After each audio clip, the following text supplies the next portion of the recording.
بسم الله الرحمن الرحيم. السلام عليك يا أبا عبد الله وعلى الأرواح التي حلت بفنائك.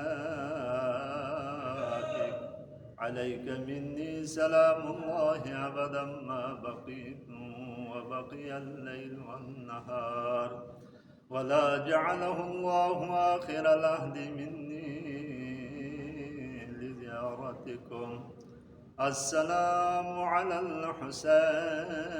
وعلى علي بن الحسين وعلى أولاد الحسين وعلى أصحاب الحسين. عزاداران مظلوم کربلا، ہم نے آج آپ کو شب عاشور اور روزہ عاشور کے اعمال مختصر آپ کی خدمت میں عرض کروں۔ کربلا کی اس زمین پر بھی 61 ہجری میں شب عاشور میں اصحاب انصار ابا عبداللہ الحسین بھی عبادات میں مصروف تھے۔ روایت میں آتے ہیں، معتبر ترین کتابوں میں راوی کہتا ہے کہ خیمہ آل ادھار سے تلاوت قرآن، ذکر و اذکار کی آواز اس طریقے سے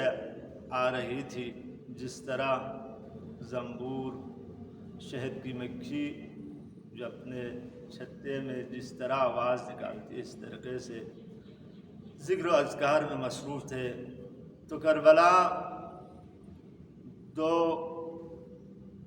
بعد رکھتے ہیں، ایک بعد عبادی ہے، عبادی و عرفانی ہے، اور بعد شہادت۔ تو مومنین کو بھی اصحاب انصار ابا عبداللہ الحسین، مولا حسین کے وہ باوفا اصحاب کے سیرت پر چلتے ہوئے شب عاشور میں روایت میں آئے ہیں، اگر کوئی شب عاشور کی رات جاگتے رہیں گریہ و زاری میں، غم ابا عبداللہ الحسین میں گریہ کرتے ہوئے، نماز پڑھتے ہوئے، تلاوت قرآن کرتے ہوئے جاگ گئے تو اس کے لیے 70 سال کی عبادت کا اجر ملے گا۔ مختصر میں آپ کی خدمت میں عرض کروں کہ شب عاشور کی بھی عبادتیں ہیں، ان میں سے مختصر 2 رکعت نماز ہے۔ یہ روزہ عاشور بھی ہے، شب عاشور میں بھی ہے کہ جو مشہور ہے نماز امیر المؤمنین جناب امیر علیہ السلام، مولا الموحدین علیہ السلام سے منسوب ہے کہ وہ 2 رکعت جس میں سورہ حمد کے بعد 50 دفعہ سورہ قل اللہ دونوں رکعتوں میں پڑھنی ہے، اور 70 بار لا حول ولا قوت الا باللہ العلی العظیم، اس ذکر کو 70 بار پڑھنا ہے۔ مولا حسین نے شب عاشور میں پڑھے، یہ شب عاشور کے اعمال میں سے ہے۔ اور سبحان اللہ والحمد للہ ولا الہ الا اللہ واللہ اکبر، جسے تسبیحات اربعہ کہا جاتا ہے، اس ذکر کو بھی پڑھے، اور ابا عبداللہ الحسین علیہ السلام کی مظلومیت،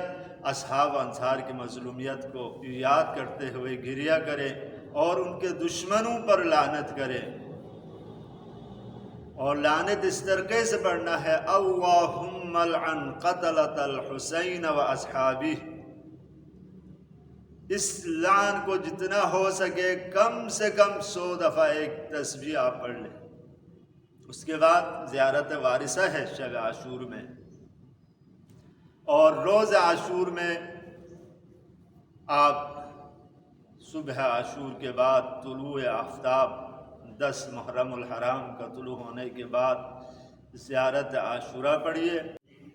سنت ابا عبداللہ الحسین ہے، جب مظلوم کربلا نے روز عاشور اپنے 6 ماہہ 6 مہینے کا بچہ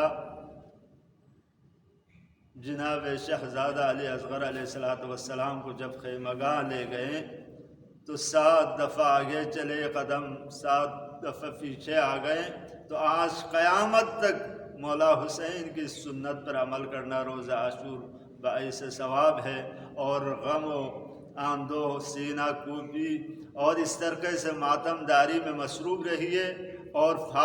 فاقے میں رکھنا ہے، روزہ رکھنا اس دن حرام ہے، بنی امیہ والوں نے رکھا ہے روزہ عاشور، لیکن ہم جو دوستدار اہل بیت ہے، عزاداران مظلوم کربلا ہے، ان کے لیے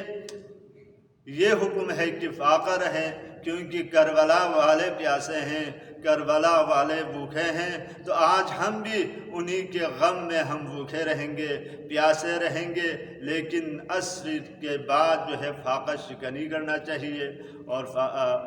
انشاءاللہ تعالی جو ابا عبداللہ حسین علیہ السلام کی اس عزاداری میں، اس عشرے میں جس طریقے سے آپ لوگوں نے مظلوم کربلا زہرا کے لال کی خدمت کی ہے، آپ کے نام بھی، ہم بندہ گناہگار کے نام بھی، تمام عزاداروں کا نام انشاءاللہ دفتر باب الحوائج حضرت ابو الفضل عباس علیہ السلام میں انشاءاللہ ہمارا نام بھی فہرست میں ثبت ہونے کے پروردگار توفیق عطا فرما۔ اور تمام عزاداران مظلوم کربلا عاشقان حسین کی خدمت میں تسلیت عرض کرتا ہوں کہ آج شب عاشور ہے، کل روز عاشور ہے، تو اس سے حوالے سے آپ جتنا ہو سکے مجالس اور جلوسوں کے زینت بنے، ضرور جائیے، فرش عزا پہ بیٹھیں، انشاءاللہ آپ کی گریہ اور آپ کے آنسو کا اجر جو ہے انشاءاللہ بی بی سلام اللہ علیہا اپنے لال حسین کے غم میں رونے والوں کے آنسو بروز محشر آپ کے جو ہے اجر میں شفاعت کے طور پر عطا فرمائے گی۔